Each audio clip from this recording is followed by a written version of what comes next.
It's my picnic fried chicken. We're gonna brine it in a little pickle juice. I got my oil going at 350 over there. I got some just classic dill pickle juice. We're gonna put this in a bag with one fryer chicken that we've cut up into pieces. You got your breast, your thigh, your wings. And this is just gonna infuse it with that dilly, garlicky flavor. Help, you know, literally inject moisture into it and draw moisture out so every bite is equally juicy. And that's not enough because we're gonna use this giardiniera in a bit. And you know I use this in everything because it gives you the, you know, beautiful fermented, pickly quality. And this is, we're gonna save that in a minute, right? But we're gonna pour some of that juice right in there. Love that. Now we're taking that oil that we strained off. We're gonna save this for later. And that's gonna add a whole nother level of flavor. It's going in the fridge. 2 hours minimum, overnight you can do. The longer, the better. Got some ready to go. I think with thighs, overnight. Like sometimes breasts and a whole chicken, it's too salty. Yeah, you can definitely pull out the chicken after a couple hours if you want, but there's not a lot of salt. I mean, there's the more of the vinegar vibe and a lot of the kind of fermented, funky vibe in the giardiniera oil. So then we have these super flavorful brined chicken pieces. Now it's time for our dredge. Classic buttermilk. Classic flour that we're gonna even make crispier because it's picnic chicken. We're gonna be eating it outside a little later. Add some cornstarch. All right, for flavor, a little salt. Plenty of black pepper. I want this kind of spicy, right? Kind of slows you down too. Some paprika, sweet, and of course, a little cayenne. As much as you want. I think you've got a nice insurance policy there by adding the cornstarch to the flour so it travels and keeps better. Exactly. That was my point, Alex, and I'm glad you recognized that. Thank you. So I'm looking at, you gotta have a candy thermometer in there when you're frying it home in a non-electric fryer. And I see it's a little hot, so to bump it down, you add a little oil to bring down the ambient temperature quickly. Otherwise, you just take it off the heat and wait. There you go. I can already see it start to drop. So that'll be perfecto while we bread our chicken. So you want the oil ready to go when you start breading? Exactly. I got my oil going here, 350. We got the candy thermometer. And you know, skin on the chicken? Oh, of course. Is there any other way? Do you like skinless fried chicken? No, I don't. Gotta have the skin on. You gotta have the skin on. I mean, you chew on it a little bit, and that's what I love about these fryers. It's like the perfect size breast, you know? Mixed You got that emotions skin in? over here with the chicken skin. You don't like chicken. You're not a big fried chicken fan. I think I'm gonna convert you this time. What's not to like? I don't know, it's just, I don't know. Don't Very like I'm not trying to call you out. I just prefer think roast it's chicken. interesting. I prefer roast chicken, barbecue chicken, anything, but it's not my favorite type of. Wow, I wish that I felt that way. You deep fry just about anything and I like it. I'm with you, Katie. How about mozzarella sticks? Come on, bro. You like a deep fried mozzarella stick. Cheese stick? When I'm with you, I do. Yeah, I know. Sorry, Jeff, it's a burrata stick. I'm sorry, of course. So I am doing the breast first because they're the largest of the cuts in here. Do you double dip? No, I do not double dip. Not for this application. Dr. Brush. And you could always take some of these for these first couple ones and sprinkle some of that buttermilk in there like we like to do to create even more of those bits that get super crispy on there. I'm gonna bread these side by side first and then shake off the excess, plenty. You don't wanna kind of mucking up the fry oil there. It's going right in, gently, very gently. There she goes. Sound. We'll get this other one going. I'm pulling out a leg here. Picnic And you can chicken. tell it is nicely, beautifully golden brown. I got a breast in here ready to go. Gorgeous. I mean, that is what we're looking for, that golden brown color. It's so hot right now. 160, golden brown, perfectly cooked in the inside that you need to let this rest, even if you're gonna eat it hot, you know? Yeah. Let this guy go another minute or, oh no, I think that's perfect. I'm gonna take that out, shut her down. And there you have it. The fried chicken portion is now finito, and now we can get to that honey giardiniera butter. I mean, Jeff, I think we need to take a moment and say how perfect that breading looks. It is so crispy. Right, and we got these little guys poking out everywhere. The thing that everybody grabs when you walk by, you know, a nice big pile of fried chicken. Get a little. Let me get a little taste there. And you deserve it. Are we allowed to go ahead and have a little You can have it. I have some on there, and you can feel free. I know, Jeffrey, you're a little confused by the honey butter. I am. It's very popular. A lot of Southern preparations of fried chicken. You dunk it in a little extra rich butter. If you're gonna go the distance. This is just crunchy on the outside. Very excellent. And also the flavor, the marinade's so important. Yeah. It's like a water bath inside of moisture. So I'm cooking down about 2 cups of blackberries. Blackberry jam is my jam. So I'm adding in 2/3 cup of sugar, and I'm gonna mix the sugar with the blackberry. Just gonna let it cook down. But what I will do is speed up the process and start smashing. I'm using a potato smasher just to smash up the blackberries. So pretty. And I'm gonna just let this reduce until it gets to the consistency I like, almost like a jam. All right, I'm gonna speed up the process a little more. Why not? Because we can. I'm gonna make a slurry. Slurry is simply some type of liquid in cornstarch or flour. I'm gonna use cornstarch. And wait, before I do that, got these pretty lemons over there. I'm gonna use a little bit of zest. And I'm not gonna discard the lemon because I'm gonna actually use it in my slurry. And I'm using 1 tablespoon of cornstarch as a thickening agent. I've added in the slurry, and now it's gotten nice and thick. Let me show you. See how thick that is? So I've got 2 store-bought pie crusts. They come 2 in the pack. I've let them sit out for a little bit because if you don't, they'll be really hard and you can't move around, they won't be flexible. And I'm just gonna cut rounds. You can freehand it, but I like to use a bowl as my guide, and I would say this is about 5 inches, okay? It's gonna make about 3 circles for each pie crust, and you'll have some left over. Don't throw that away because you can use it for more dough. Just using a small knife here, I'm gonna go around the circles, letting the knife do the job. Lift up your bowl, and look what you got. So that's 1. I'm gonna get 2 more out of that. I got 6 discs here, and I told you, I'm not gonna throw this away. I'm gonna reflour my surface. I'm gonna get a rolling pin. My pin is nice and floured. I'm hoping to get 2 more discs out of this. I'm gonna transfer to a sheet pan. I've lined my sheet pans with parchment paper so my pies won't stick. My blackberry jam has been cooling. I'm gonna put it down here. And I'm using an egg wash because it's gonna help seal the pie so that blackberry jam doesn't seep out. And it also is gonna help the crust flake up. And because I'm using raw sugar on top, it's gonna help keep that sugar on top of the pies. 1 tablespoon of the blackberry jam. Blackberry cheesecake filling inside of a pie crust. Whew. And I'm using the egg wash only on the edges to help seal it up. I'm just gonna fold over the side that I did not put the compote and cheese. Close it up just like that. I'm gonna make it really cute and add little crimps. And that's how you seal a hand pie. I'm gonna put a little egg wash on top. And now I'm gonna vent the pie, 3 little slits in the center. And that's so the air can circulate through the pie so it won't puff up. So the dough and the filling are always baking together. Last thing is my raw sugar. Adds a little crunch to it, gives it a little bit more sweetness. These are done. I got the oven preheated to 375. I'm gonna let them bake for 20 to 25 minutes. They look so beautiful before they're baked. I can't wait to see how they look when they're done.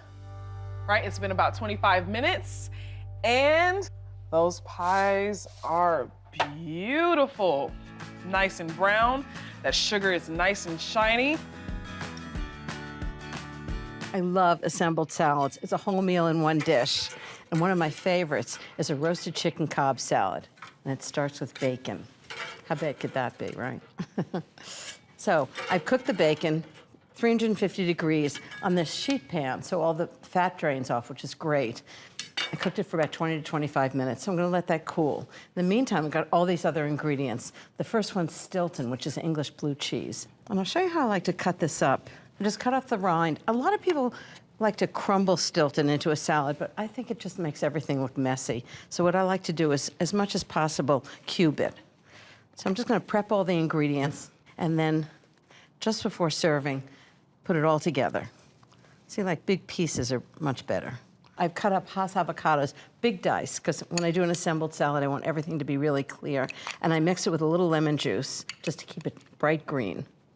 Okay, that's perfect. I've got arugula that I washed and spun dry. It's got that really nice peppery flavor. I'll be really good in this. And I've got cherry tomatoes. And actually, I always cut the cherry tomatoes through the stem. I just think that looks nicest when you cut it open. Okay, next thing's the chicken. I roasted 2 chicken breasts. I slathered them with olive oil, salt, and pepper, and just roasted them 350 degrees for about 35 to 40 minutes, just until they're done. And then it's really important to let them rest. All the juices get back into the meat. A long time ago, I tested boiling chicken for chicken salad as opposed to roasting, and the roasting was so much better. So just take off the skin. Now I'm going to take my knife and just run it right between the meat and the bones in a big piece, but it doesn't all have to come off at once, and then just pull it apart. I don't like lots of little pieces, so make big chunks, or you can shred it. Sometimes shredding is nice because it really absorbs the vinaigrette well. Okay, that's the chicken. So the bacon's cool now. I can cut it in big pieces. Big pieces. It's nice and crisp.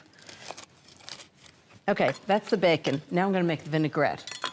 So that's 1/4 cup of lemon juice. I'm gonna add 5 tablespoons of olive oil.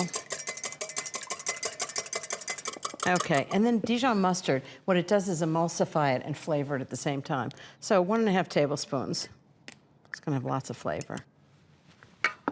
Some salt, about 1/2 teaspoon of salt, 1/2 teaspoon of pepper, and just whisk it all together. First, I'll start with the diced chicken, then the tomatoes, lots of salt, pepper, enough dressing to just moisten it, and I'll toss it all together. Next, the avocados, diced bacon, Stilton, the arugula on top, a little more dressing, a gentle toss, and it's done. That's so cool. How delicious does that look? It's 2½ sticks of softened butter and 2 cups of sugar. Totally easy. Now let that start to cream together, and I'll get the dry ingredients ready. It's 2 1/4 cups of flour.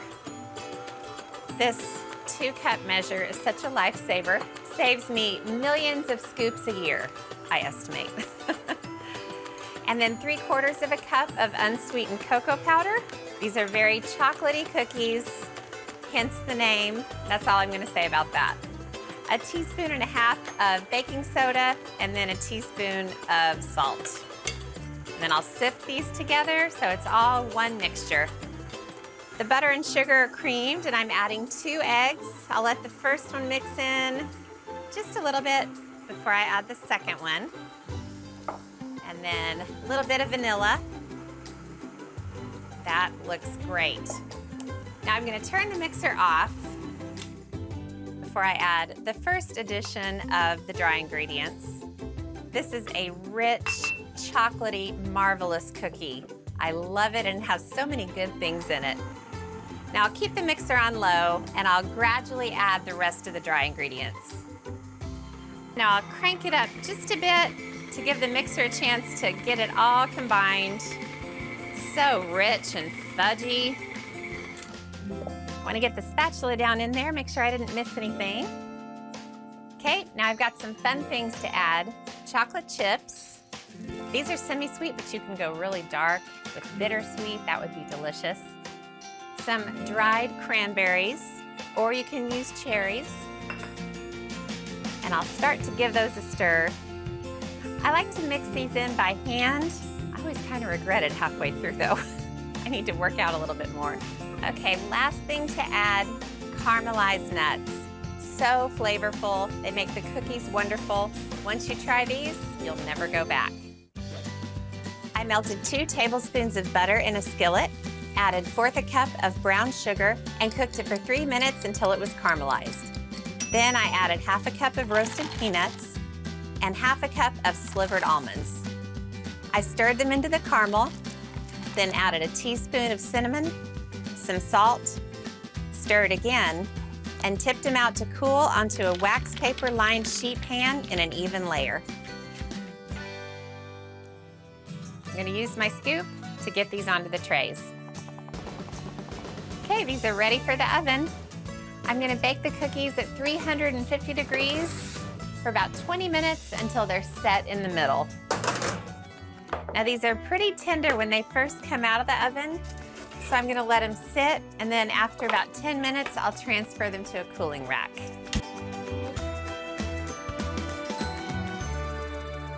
For my picnic by the pond, I'm making all kinds of portable food, including lemon bars for dessert.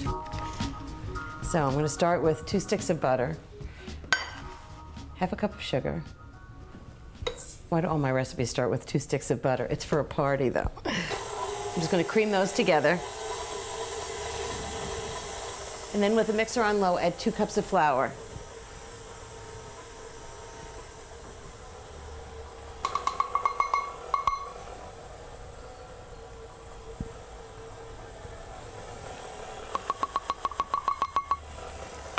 And 1/8 of a teaspoon of salt.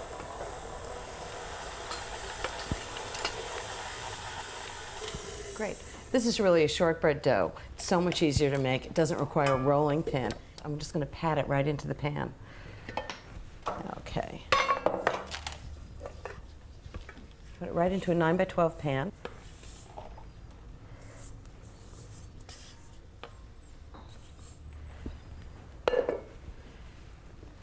Don't even have to grease the pan because there's butter in the dough. I'm just gonna flour my hands and press this out. I'm gonna chill it for about 15 minutes, and then later on I'm gonna make a wonderful lemon curd filling and pour it on top of the baked dough, and then cut them out in squares for my party.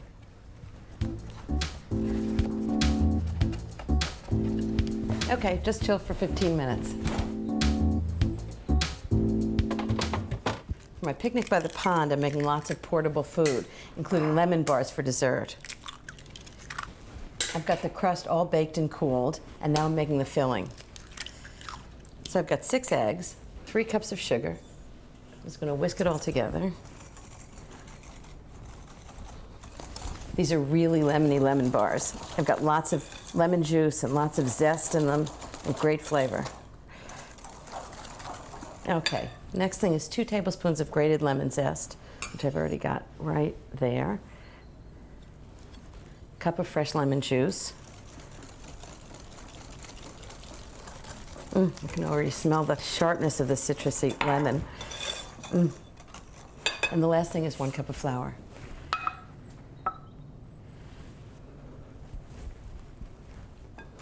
Just put the flour in slowly so it doesn't get lumpy.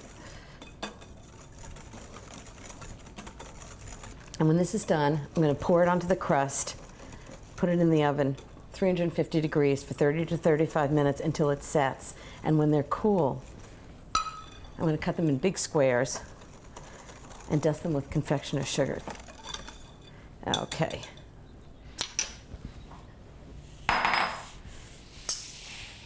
Just pour it right in.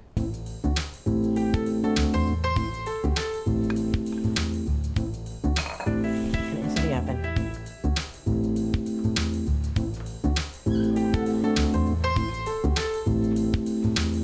And the last thing is dessert lemon bars. I'm just going to dust them with a little bit of powdered sugar.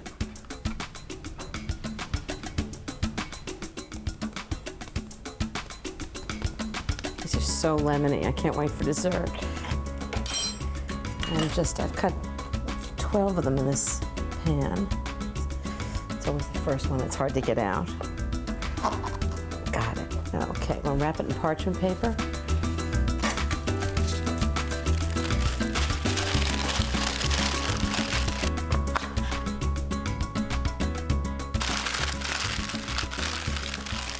Well, I'm having a fun group of friends over for dinner tonight. A big limo's picking them all up, and they'll be out here in an hour and a half or so. I'm getting dinner ready, and I'm gonna whip up a gorgeous summer chicken salad. It's one of my favorite salads. There's a lot of different things going on, lots of color, and a whole lot of flavor. All right, I've got some chicken breasts, and I'm gonna pound them flat. I like to put them inside plastic when I do that, so little bits of chicken don't fly onto the next county. And I've got a rolling pin, and I'm just gonna pound them till they're uniform in thickness. I'm just kind of whacking that thick part of the chicken breast, and then they'll cook evenly, and it'll be really quick. That ought to do it. Okay, now I'll just season the chicken. I'm I'm just gonna use salt and pepper. If you wanna marinate the chicken, that's fine, but there are so many other flavors going on in this salad that it really just needs salt and pepper. All right, just sprinkle the tops. Now I've got 4 ears of corn that I've been grilling, and that's ready to come off. So I'll get that onto a plate, and then I'll just drizzle the grill pan with a little bit of olive oil, and then the chicken goes right on. And I'll let this cook while I get the rest of the salad ingredients ready. Sprinkle the tops with salt and pepper. Okay, great. Now, I've got some celery. I dug into the center of the celery and got the nice tender stalks in the middle, and I'm just cutting them into really thin strips. Just turn them over and just dice them up really fine. Okay, celery's all chopped up. So now the corn should be cool enough to handle. I grilled the corn, but not really long enough to cook it. I still wanted it to be really crunchy, but I wanted to get some nice color on the outside. And I'm just gonna slice the kernels right off. I can tell that it's really crunchy because I hear it coming off the cob. Okay, that is a lot of corn right there. All right, now I'm gonna rotate the chicken. I'm not gonna turn it, I'm just gonna rotate it 45 degrees because I wanna make sure they get really nice grill marks. Just looks extra pretty that way. All right, now I'm gonna let this cook for a little longer and then I'll flip them over and do the same thing on the other side. Now, I'll get the veggies in the bowl. Start with this gorgeous corn. I could just eat a bowl full of this, just like it is. And then all this yummy celery. And then I also have some really finely diced red onion. Okay, now dill is another thing that makes this salad so wonderful. I'll just slice off the leaves and then I'll just mince it up. Okay, now I'll throw that in. And I believe this yummy chicken is ready to turn, so I'll flip it over. Start cooking it on the other side, and then I'll keep moving forward with this awesome salad.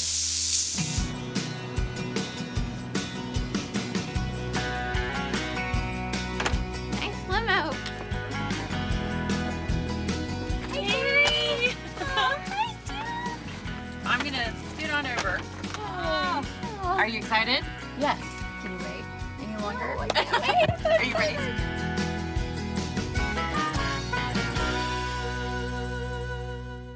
Okay, the chicken is done, so I'll just take it off the board and let it cool for a minute, and then I'll start throwing the salad together. This will give me time to tell you about the dressing for the salad. It is good. It's mayonnaise, then some sour cream, crumbled feta, a little lemon juice, half and half. I didn't say this was a diet dressing. A pinch of sugar, salt and pepper, and then just a shake, and it's done. That is the perfect dressing for this salad. It's so good. All right, the chicken's cool enough for me to cut. Now, instead of cutting it into cubes like a lot of chicken salads, I'm actually gonna cut diagonal slices, so there are nice big pieces of chicken all throughout. I'll sort of turn it around as I go. I don't want them to be perfect slices, just kind of nice big slivers. Ooh, this chicken smells good. It's a little hot on the inside, but I'm gonna keep going. My guests will be here before I know it. All right, one more chicken breast. I couldn't decide how many chicken breasts to use, but I think 3 is gonna be perfect for the 5 of us. Okay, got that all sliced up. Now the chicken goes right into the bowl with all the other stuff. And then I'll just drizzle on about half the dressing to start with. I don't want the salad to be really gloopy and coated in dressing. I just kind of want it to be light. So I'll drizzle on about half and toss it around, and then I kind of look at it and see what it looks like. Right before I serve this salad, I'm gonna toss in some fresh blueberries. It sounds a little unusual for a savory salad ingredient, but oh, they just completely make the whole thing. Okay, I'm gonna stop there. It looks just perfect. I'll just cover it in plastic wrap, and then I'm gonna put it in the fridge, and it'll be nice and chilled by the time the girls get here. A frozen confetti whoopie pie. Today, because the weather's so nice, my girls are coming in town. So I've got my yellow cake mix in the bowl. In my mind, I was thinking, what could I do that will scream cute, summer, and it's something that would be easy to eat on the beach, because of course it's burning up. Like, it's 95 degrees in Charleston right now. It's hot. Now, normally I would like an ice cream sandwich, but this is more stable than an ice cream sandwich because of course we're using a marshmallow cream instead of ice cream. I'm gonna freeze them so that I'm able to transport the whoopie pies without making a mess. So we're gonna slightly whisk 2 eggs. Now I have a regular run-of-the-mill yellow box cake mix that I'm using. I'm all for making cakes from scratch, but when you can make life easier, why not? I'm gonna also add a little bit of oil. The fun part, I'm adding the confetti. So these are flat, uncoated sprinkles. Unlike your traditional sprinkles, like the ones that we grew up eating with the coating on it, I like using these because when it bakes, it's not as hard and you don't chip your tooth, and they just bake better. So I'm just mixing my wet ingredients with my dry ingredients. Just smelling this reminds me of when my mom would bring cupcakes to my birthday parties at school. She would always bring the yellow cupcake with the buttercream on top and the sprinkles on top of the buttercream. It smells just like that. You know it's done when there's no traces of cake mix in the bowl. And that looks pretty done to me. I'm gonna make 12 discs, which is gonna make 6 whoopie pies. So I'm gonna grab a ice cream scooper. It's a little tiny ice cream scooper, and I'm gonna spray it with a little oil because this thing gets really tough. You see? Without the oil, that would have been very tough to get that outside of the cookie scoop. I cannot wait to see my girlfriends today. You know, we all have busy lives. You know, we have kids and families and jobs, but it doesn't matter. It's one time of the year we always find time to get together. Long story short, we've known each other for a very long time and we all enjoy food.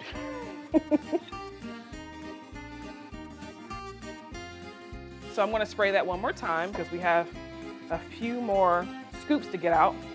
And we wanna make it as simple as possible. There we go. So that's done. Now I'm going to wet my finger and press down on our disc. We don't want it to rise that much because we want more of a cookie than a cake.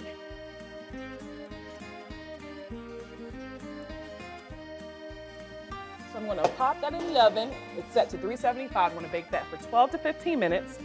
When that's done, I'll get started on my filling. Just heard the timer. So I'm gonna let these cool. Now the marshmallow cream is the filling that we're gonna use inside of those beautiful cookies. Now this is a very simple filling.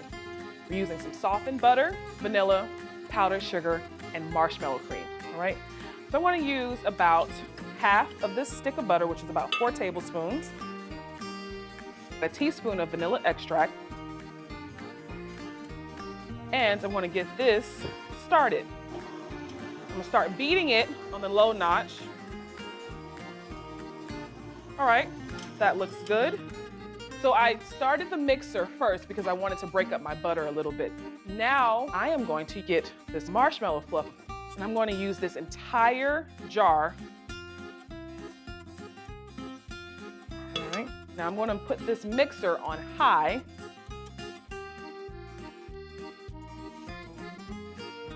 It's starting to look good. I see that the butter and the marshmallow cream are starting to mix together. And also when you do this, when you mix the butter with the marshmallow cream, it may not look like a lot, but once we add the powdered sugar and everything, it's gonna be twice the size.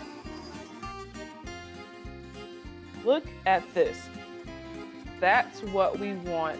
Once you see those silky ribbons, you know you've got an A1 marshmallow cream. Now I'm gonna add my powdered sugar. 2 cups to the mixture. Make sure that powdered sugar is leveled off because, honey, it will go all over your kitchen. Start on low, then work your way up. When you know better, you do better. Take it up a notch. Since I increased the speed on the mixer, I can see that it's starting to get a little bit of volume and it's starting to puff up. All right, yep. I can tell we have the right texture because it's not dripping off the paddle. Perfect. I've used the confetti inside the cookie cake, but I'm gonna also add the sprinkles on the outside of the whoopie pie. You know, it's like a visual. You eat with your eyes. So if you see all of these beautiful sprinkles on the outside, I mean, it just screams, eat me!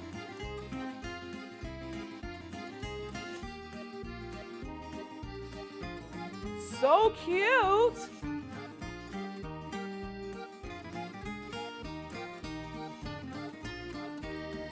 I remember when I first started baking and got a little bit more into baking, I was so intimidated by baking things like this, and I would always see other people make it, and I'm like, oh, that's too much, I'm pretty sure I can't do that. Not this recipe, not at all. It's very easy. I think anyone can do it, and it's so cool. You can also involve your family, and if you have kids at home, they would love to make this. And by using the cake mix, we cut half of our time. So these are done. I'm gonna pop them in the freezer because I want a nice cool treat. You have to save room for dessert. I can't. What is it? Frozen whoopie pies. No. No, not just that. way. With cute little sprinkles. Go, girly. I love Belgium. I love their style. It's a combination of both elegant and earthy. In fact, it's what inspired the barn. And when I go there, I love a restaurant called Pain Quotidien, and they had the most incredible sandwich when I went, and it was tuna salad with hummus. And I thought, that's the bizarrest combination I ever heard. But when I ate it, I thought, it's absolutely delicious. So that's what I'm making today. I'm starting with good tuna, and it's Italian tuna packed in olive oil. I just find it has really good flavor. I need 14 ounces. One of the nice things about the sandwich is everything tastes better if you make it a little ahead of time. I've already made the hummus, and now I'm making the tuna salad. I'm just gonna drain the tuna. I want a little bit of the oil, but not all of it. Okay, into a big bowl to mix it all together. I'm just gonna flake it a little bit. Now I'm just gonna add some really good ingredients. They're sort of classic tuna ingredients, but with the volume turned up. So the first thing is 1/4 cup of chopped celery. Then I'm gonna add 2 tablespoons of chopped onion. This is just a yellow onion. 2 tablespoons of chopped cornichon. It's got that sort of nice vinegary thing going. Instead of pickles, I think cornichon are really nice. So just big rough chop. This is not like a fancy French dish that needs a perfect chop. And now, because I also like the sour part of it, a little bit of lemon, 2 tablespoons of freshly squeezed lemon juice. I'm just gonna do it through the strainer so we don't get seeds in it. There's something about fish and lemon that goes together. Why not in tuna salad? Okay, now I need a few things to make it moist. So I'm gonna use 2 tablespoons of the oil that the tuna came in, because that's got great flavor, but I don't want all of it. 2 tablespoons of mayonnaise, just enough to bind it.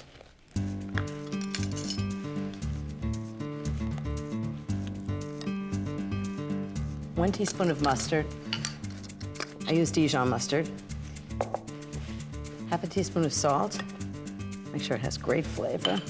1/4 teaspoon of pepper. Just gonna mix that all together.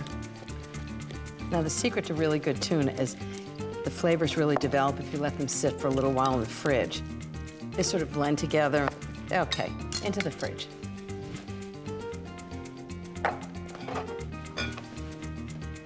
Like tuna, the hummus actually is much better when it sits in the fridge for a while. Flavors really develop. You can buy hummus, but it's so much better when you make it yourself. Drain 2 cups of canned chickpeas and reserve the liquid. Then put the chickpeas into the bowl of a food processor fitted with a steel blade and add 2 tablespoons of the reserved liquid. Add 1/3 cup of tahini, which is a paste made from ground sesame seeds. It's delicious and nutty. Add 4 cloves of minced garlic and 6 tablespoons of freshly squeezed lemon juice. That's going to be about 3 lemons. Now for a real kick, 8 dashes of Tabasco sauce, or as much as you can stand, and 2 teaspoons of kosher salt. Process the hummus until it's moist and thick and coarsely pureed. And that's it. Okay, a couple of hours in the fridge, and I'm ready to make sandwiches. I'm making my s'mores brownies, which are rich and fudgy and covered in charred marshmallows. To get started on the crust, I have 2 packages of graham crackers. I'll spice things up with some ground cinnamon, a little bit of chili powder for a tiny kick of heat. I'll bring out all the flavors with a pinch of kosher salt, and then I'll blend this until it's really finely ground. All right, I'm gonna drizzle in 10 tablespoons of melted, unsalted butter, and this will bring the crust together. This looks great, and it smells even better. I'm gonna get this into my pan now. I've got an 8-inch square pan that I've greased and lined with parchment paper, and I'll pack it down firmly and evenly. My crust is packed. I'm gonna stick it in the fridge to chill while I make my brownie layer. These brownies are so moist and fudgy. I'll start with 2 large eggs. I'll grab some sugar, half a cup of light brown sugar. I'll add a teaspoon of vanilla extract. And I'll pour in the melted butter that's left over from the graham cracker crust. And by this time, it's cooled slightly, which is good because I don't want it to cook the eggs. And this is 3 tablespoons of melted unsalted butter. I'll whisk this to combine, and I want to whisk it pretty vigorously so that the butter and the sugar really emulsify. Time to add some dry ingredients. I'll get a 1/4 cup of all-purpose flour, a teaspoon of baking powder, half a cup of unsweetened cocoa powder, half a teaspoon of ground cinnamon. Cinnamon and chocolate together are so good. And then a little bit of chili powder because these s'mores brownies are inspired by Mexican chocolate, which has that great heat. And a 1/4 teaspoon of kosher salt. And I'll mix to combine. And for the final touch, some chocolate chips. I love it when brownies have surprises of extra chocolate sprinkled in. Twice the chocolate. Yay! My crust is firmed up. I'm gonna pour the brownie batter all over it. I'll spread this out evenly. Now this is ready for the oven. I'll stick it in at 350 degrees until they're set on top. My brownies are done baking. They're looking great. And now for the top layer, I'm making my gooey marshmallow frosting. I've got 1 stick of butter, 1½ cups of powdered sugar, and a pinch of salt that I'm blending up until it's fluffy. And now to make it marshmallowy, I'm gonna add 2 cups of marshmallow cream. I love this stuff. It's so smooth and gooey. I'm just eyeballing this in. I'll add half a teaspoon of vanilla extract and mix until it's smooth. Okay. I'll spread this right on. And I'll spread this all over. Oh, for sweet. I'll stick this in the fridge to firm up, and then I'm gonna go find Nick because I need some help charring up my marshmallows. I found my torch man. If you don't have a torch person, you can toast your marshmallows in a broiler. Those look perfect. It smells like a campfire in here. Now you can just put some of those on top of the brownies. Will do. Perfect. Okay, you did a great job. I think you earned a taste. Let's do it. Okay. Cheers. Mmm. Look at those layers. I'm making potato salad, not just any potato salad, a double potato salad with pesto. Pesto potato salad. Nice and vibrant. Greens, healthy. It's good for you, okay? Starting with, I'm not using the normal russets or the new potatoes or red potatoes. I'm using, this is probably my favorite potato on the planet, fingerling potatoes. Yeah. The rainbow ones come in Weeny. usually a couple different colors. You got the purple ones, the red ones, the potato ones. They come in a sack, right? Exactly, they come in a nice sack. All you gotta do is scrub them or wash them, but you could just rinse them in the water. We're gonna cut these in about inch or so, 3/4 inch slices. And the skins are so thin on that, so it just melts through. You got a great, nice bite down.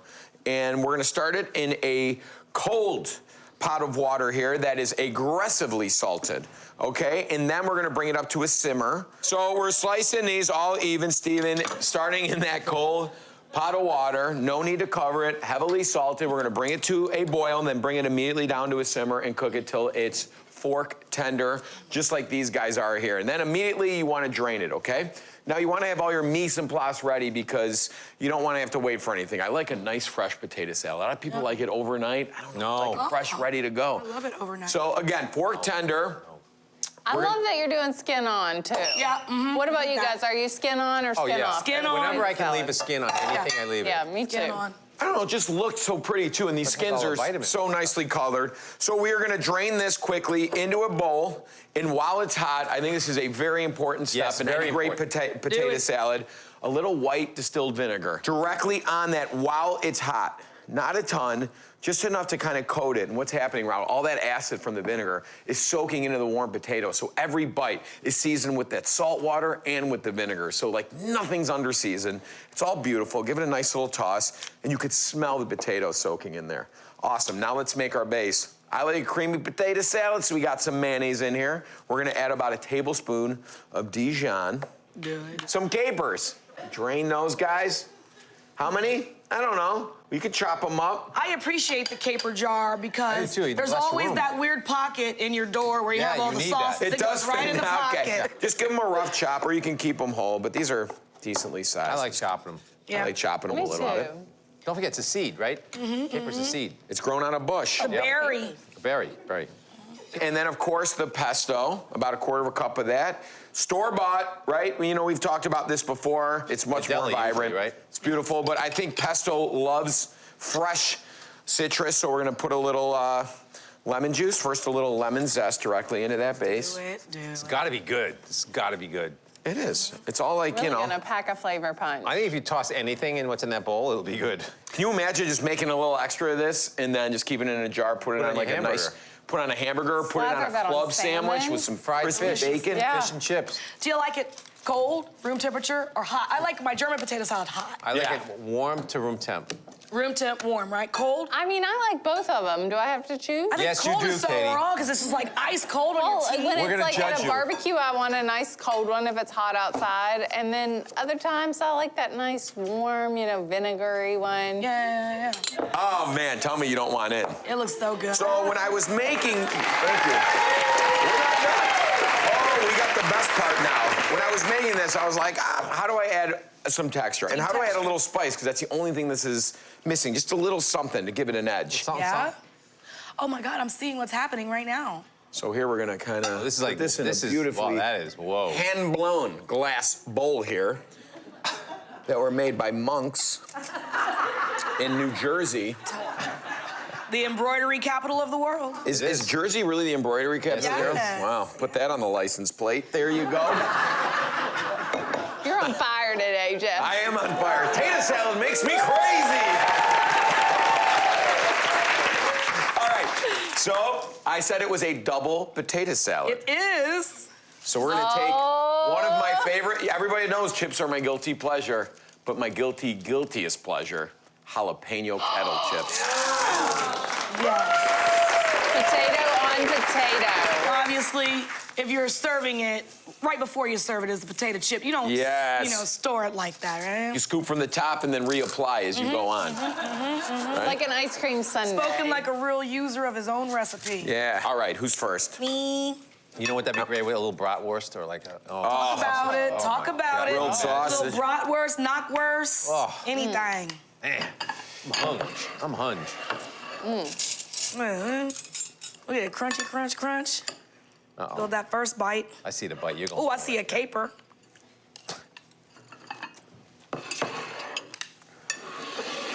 I got the vinegar and the caper brine smell before it even hit my palate, which was like really nice to know it was about to go down.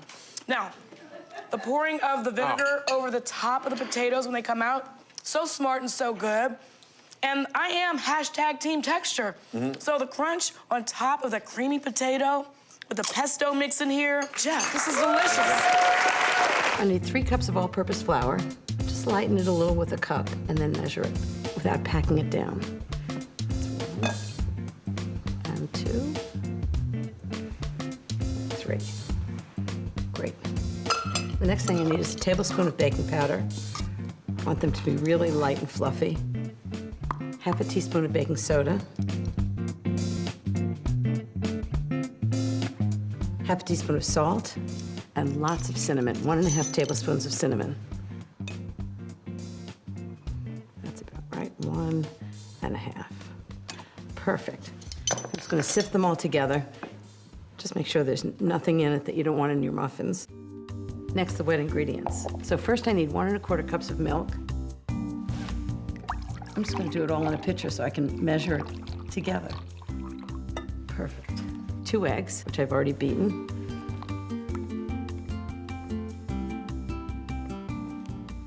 I love muffins because they're so easy to make. And the 2 sticks of melted butter. I'm just gonna pour them right in.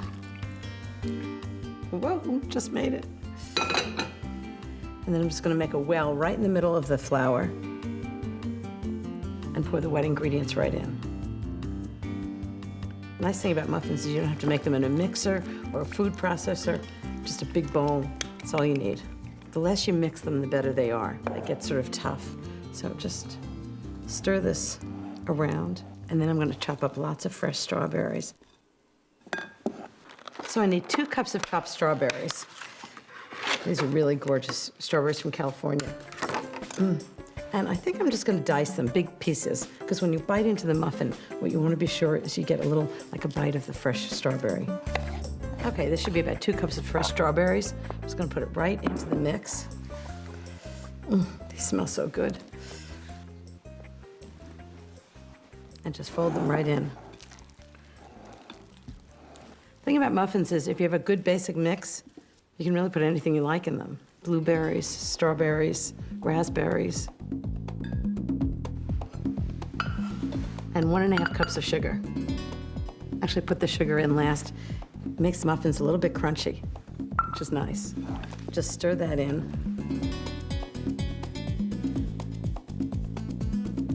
Okay, ready to scoop. I'm gonna show you my secret for professional looking muffins. It's an ice cream scoop. Every muffin's gonna be exactly the same size. I've lined muffin pans with paper liners. I usually get 16 to 18 muffins out of this, and my scoop is gonna be perfect.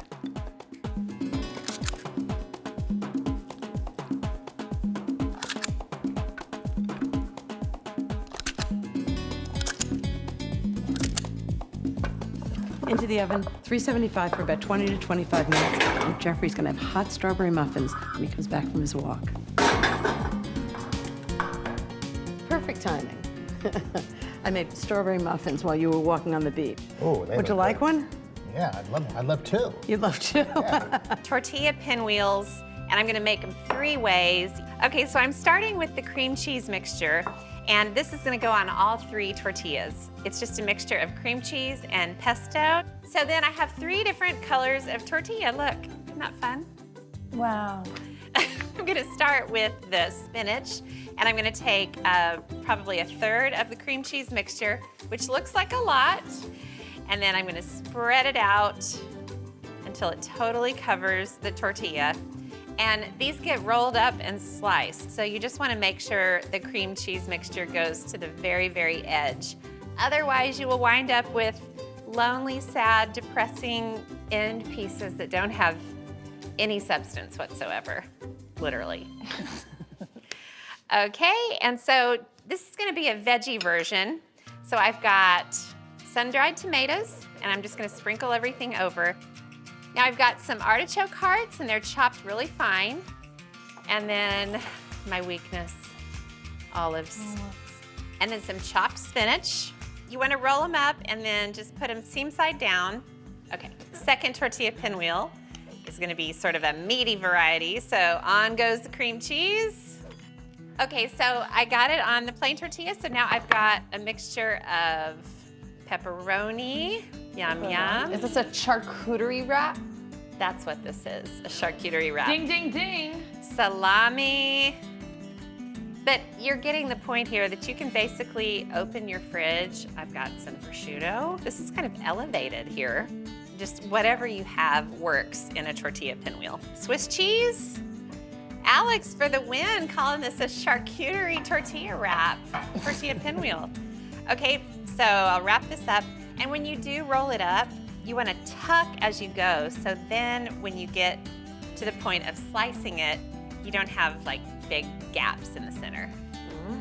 Now, really the secret to these is making them ahead of time and then popping them in the fridge. So I'm doing a spicy version, and this is a jalapeno cheddar tortilla, which is kind of exciting. And then I just have these sweet mini peppers that you buy in the grocery store in bags, sliced thin, and some hot cherry peppers. And those go over. And then some arugula, which is sort of inherently spicy. And then pepper jack cheese, and then roll this up. Okay, so 3 kinds of tortilla pinwheels. Check it out, Paige. So beautiful. I love the color. Spicy, veggie, and just charcuterie. So, hold that thought. I'm gonna slice them up, but I've already got some that I made, and they're in the fridge. Oh. I actually made these yesterday, so the tortillas are just kind of soft and at one with all of the ingredients. Okay, things are about to get exciting. I'm gonna unwrap and slice all of these and then put them on the platter.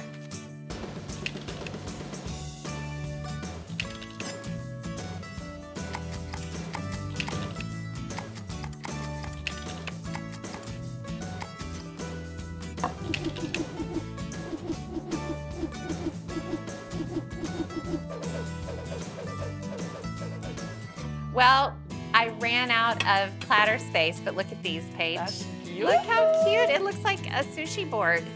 Isn't that beautiful? It's beautiful. Which one should I eat? That one. The spicy one? Okay. Yeah. Mmm. Winner.